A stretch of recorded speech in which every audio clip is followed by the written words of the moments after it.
Nagkabitak-bitak ang maraming kalsada at gusali sa Eastern Samar matapos ang magnitude 6.5 na lindol kahapon.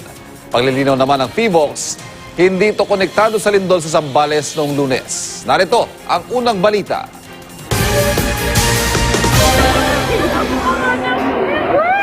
Napalabas ng mga kwarto ang mga estudyante at guro ng isang kolehiyo sa Catbalogan, Samar matapos maramdaman ng magnitude 6.5 na lindol. Nagtipon muna sila sa open ground habang naghihintay ng direksyon mula sa mga otoridad. Nabalot din ng matinding takot ang mga estudyanteng ito sa Tacloban, Leyte. Nag-duck, cover and hold sila sa open ground sa kanilang paaralan. Pinauwi naman ang mga estudyante sa isang universidad sa Calbayog, Samar. 4 na estudyante ang hinimatay, nilapatan na sila ng paunang Lunas. Sa kuha naman ng CCTV sa isang grocery store sa Catarman, Northern Samar, normal pa ang sitwasyon noong una.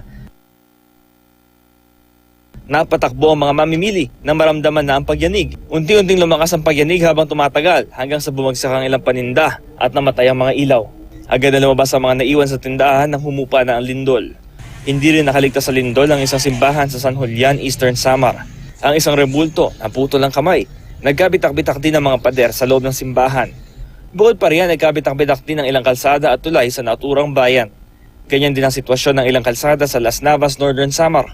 Ayon sa PHIVOLCS, ang lindol sa Eastern Samar bunsod ng paggalaw sa Philippine Trench. Hindi raw ito konektado sa lindol sa Zambales noong Lunes. Ito po ngayon ay hindi po related doon kasi ito po ay trench-related subduction zone po siya. So nanggagaling yung Philippine Sea Plate ay binabangga yung ating Philippine Archipelago. Bukod sa Visayas, nadama rin ang lindol sa Bicol Region.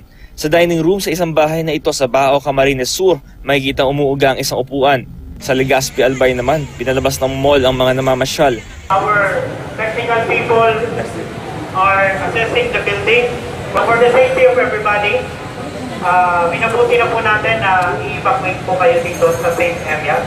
Pinabalik din sila ng matiyak na ligtas na. Para sa unang balita, Bam Alegre reporting.